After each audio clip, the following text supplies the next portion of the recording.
We've got the Porsche back. What we're gonna do, we are putting the 3-liter 1978, about 180 horsepower, 190 foot-pounds of torque, which is a substantial improvement of what came in this 1970 model. The 1970 model was about 120 horsepower. So there's going to be subtle differences that are fantastic, and we're going to get around them. They're just trivial, pretty much. It has to do with fittings. Everything is in its same place. One thing is our flywheel, this is the original one, and you can see by the center of it compared to the new 3-liter. So we have to get a new flywheel, clutch, the bolts for this, we don't have those. The transmission's good. We have the new starter for it. We do need to clean up this. This was added on this fuel pressure regulator. We'll make that sexy again.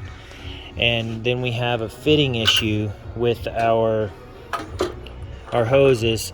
So here's our original. You can recognize that from its crispy critter previous life.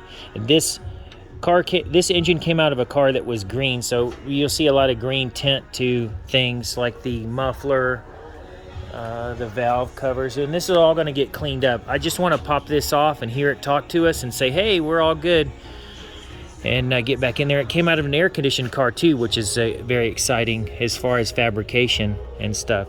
So here is the new oil can. Let's put it how it lives. Here, hold it.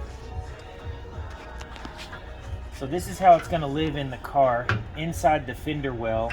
I'm going to flip it around. We have to connect these oil lines, so we have fittings that this one has for the return. It's into a threaded fitting on this, so we ordered these hoses to fit this. And one thing I didn't notice on this right away in my original parts orders, the sending unit. So we have the oil level sending unit in the tank. It's what you call a dry sump system. In most cars you have a oil pan underneath the engine and everything circles around inside the engine. And the dry sump systems like this, and most super badass race cars, the new Corvettes and even the 7th generation Corvettes, have a dry sump system where the engine sits really low. It stores all the oil out here, runs through the cooler, through the oil pump, and then it cools the engine, comes back through and keeps going. So you want to do the oil change on this, you spin off the filter right inside underneath the hood. You'll lift it up and see, spin off the filter, and then you drain it from in there and drain it from there. We'll show you that. Here is the order. We're doing the fuel system. We took off the fuel pump. It's a 1970 and it's been sitting for a while. So here's our order. We have our oil hoses, oil lines, the oil level sending unit, which you see right here. The other one's burnt up, the new fuel pump, the clutch kit, the flywheel and the bolts for the flywheel, the ring gear that goes on there and the bolts for that. So the ring gear bolts to the clutch pressure plate, which is what this is. So we have for those who don't know, this how a clutch works is you have the disc right here, plate goes on, disc goes on, clutch bolts to that.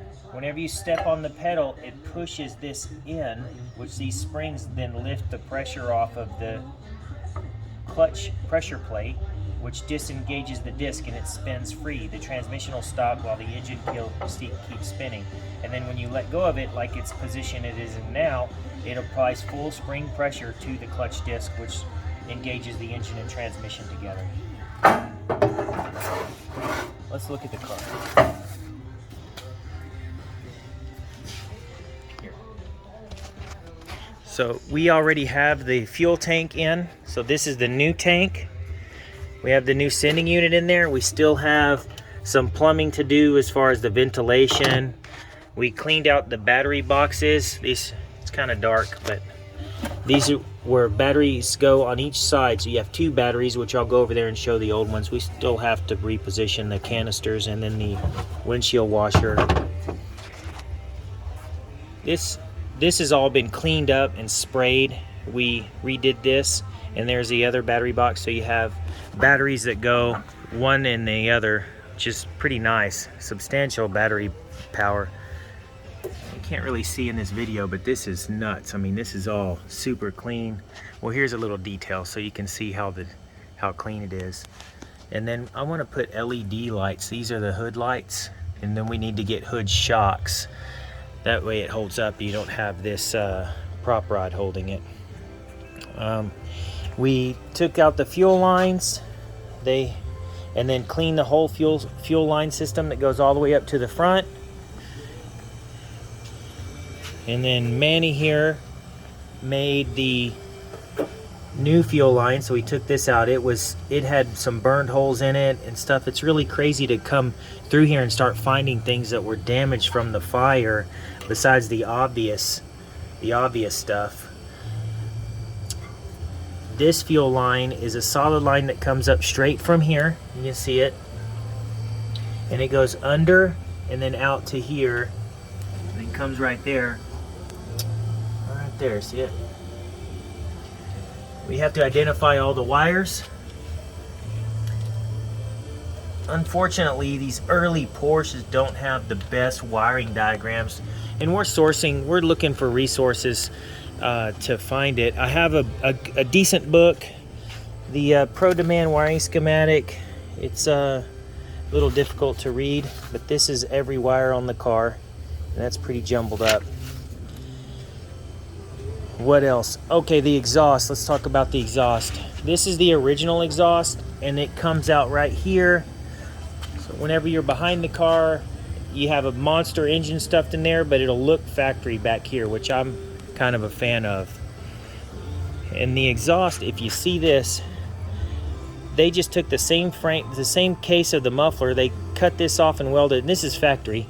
And then on the SC, which is the more horsepower, they just put two exhaust ports right here. I know they did some plumbing changes, we can tell by the spot welds inside, but the original muffler will bolt up to this. It may take off.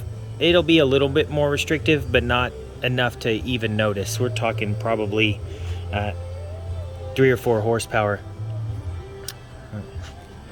What am I missing? So the bottom down here, we have this still loose. This is a panel that covers up the fuel pump house or fuel pump loading area. I'm gonna walk over to the other side of the shop and look at the burnt parts. All right, so here is the old fuel tank, which is pretty caramelized on the inside just from fuel evaporating, in the old oil tank, which took some heat. And then there's the cinder, but we're not even gonna try to salvage that. I'm sure it's tore up. And then the old batteries. This is the size of the batteries.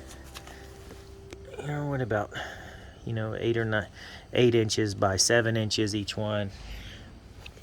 The old case. We have a whole lot of other parts. I think I've gone over this before. And then we still have the mechanical injection engine that we know is run tested and fantastic, but we prefer the 3-liter for sure. And then back here we also have some other parts still wrapped up. This is the AC condenser, some extra shocks, another alternator, and we have the new shocks for it right here.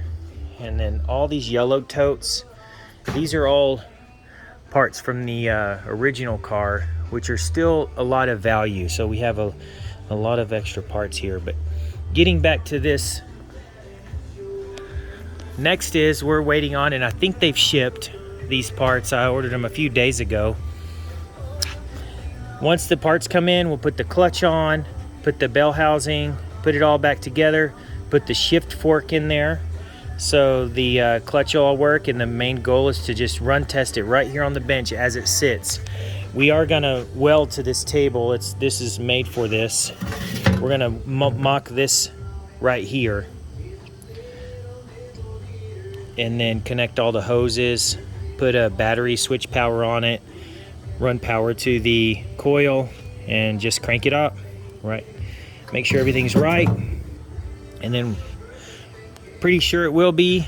If we do anything, we're for sure gonna go through the carburetors and soak them, pull them apart, new gaskets, just re-clean them, but I do want to just hear them pop off. I just want it to talk to me. And then we'll take all this off, clean it all up, doll it all up, repaint the valve covers, the rocker arm covers, and then stuff it up in there.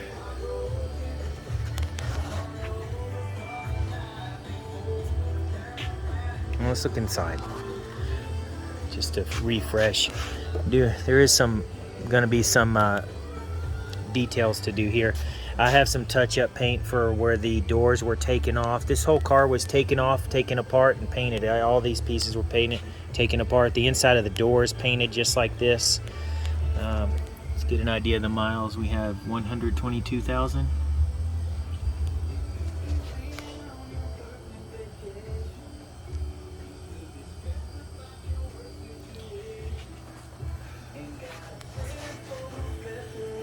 Oh, let's talk about the target top. Hey Manny, come on and hold this.